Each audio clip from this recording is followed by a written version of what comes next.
কুলের আচারের নাম শুনে জিভে জল তো আসবেই, তোমারও এসছে তাই না?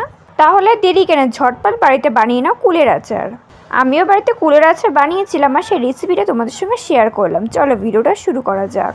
তো এখানে আমি খালি কড়াইয়ে কিছু গোটা মশলা ভেজে নেব, সেগুলোকে পরে গুঁড়ো করতে হবে। তো এখানে আমি গোটা মশলার মধ্যে নিয়েছি মেথি, মৌরি, এলাচ আর শুকনো লঙ্কা।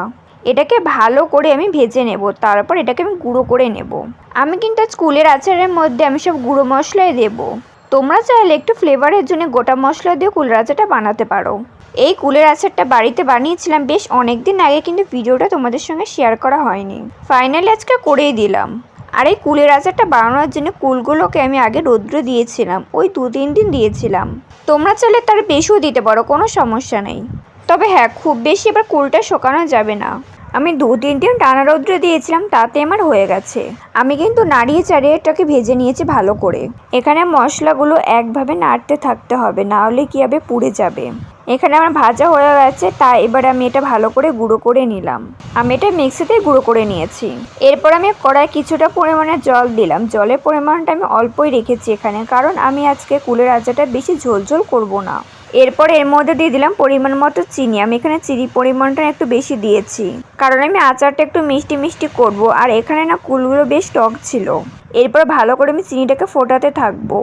বেশ কিছুক্ষণ ফোটানোর পর এর মধ্যে আমি দিয়ে দিলাম কুলগুলো, তার ভালো করে নাড়াচাড়া করতে থাকলাম। কুলগুলো যেহেতু রোদ্রে শুকিয়েছে, সেজন্য কিছু কিছু কুল কালো হয়ে গেছে। তার মানে এটা না যে কুলগুলো পচে গেছে, কুলগুলো কিন্তু ভালোই ছিল।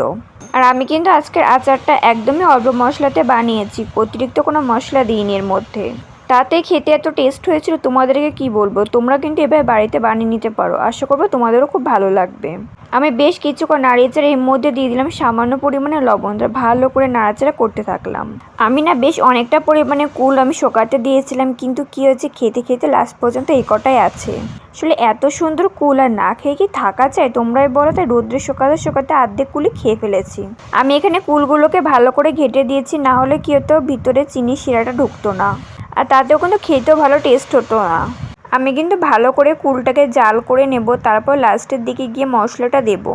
একটু বেশি আগে দিলে কি হয় যে লাস্টে মশলার গন্ধ বেরোয় না, এই জন্য মশলাটা কিন্তু আমি লাস্টের দিকে দেব।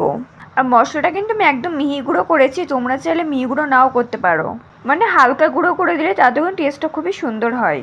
তো আমি বেশ কিছুক্ষণ নাড়িয়ে চাড়িয়ে নিয়েছি। এবার আমি দিয়ে দেবো মশলাটা। আমি কিন্তু মশলা গুঁড়োটাও সবটা দিইনি, আমি 3 ভাগে 2 ভাগ দিয়েছি। আসলে আমি একটুখানি মশলা রেখে দিয়েছিলাম, পরে অন্য কিছুতে দেবো, তার জন্য মশলা বেশি করে গুঁড়ো করেছিলাম।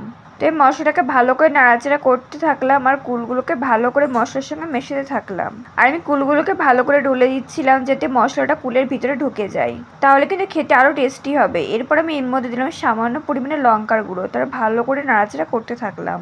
আমি কিন্তু এখানে আগে শুকনো লঙ্কা দিয়েছিলাম, তারপরেও কিন্তু আমি কিছুটা গুঁড়ো লঙ্কা দিলাম। আসলে আচারে যদি ঝালই না হয় তাহলে কি হয়, এর জন্য কিন্তু আমি আরও কিছুটা পরিমাণে লঙ্কা দিলাম। তো ব্যাস, এবার নাড়িয়ে চাড়িয়ে নামিয়ে নিলে রেডি টেস্টি কুলের আচার। আমি কিন্তু এইভাবে শুকনো শুকনো পছন্দ করি, তোমরা চাইলে একটু ঝোলও রাখতে পারো। এটা খেতে হয়েছিল কিন্তু একদম অসাধারণ। তো বন্ধুরা, আজকের রেসিপি তোমাদের কাছে কেমন লাগলো অবশ্যই আমাকে কমেন্ট করে জানাও। ভিডিওতে একটা লাইক করে চ্যানেলটা সাবস্ক্রাইব করে পাশে থেকো। আজকের ভিডিওটা এই পর্যন্ত, দেখা হয় পরবর্তী ভিডিওতে। ততক্ষণ পর্যন্ত সবাই সুস্থ থেকো, ভালো থেকো, বাই।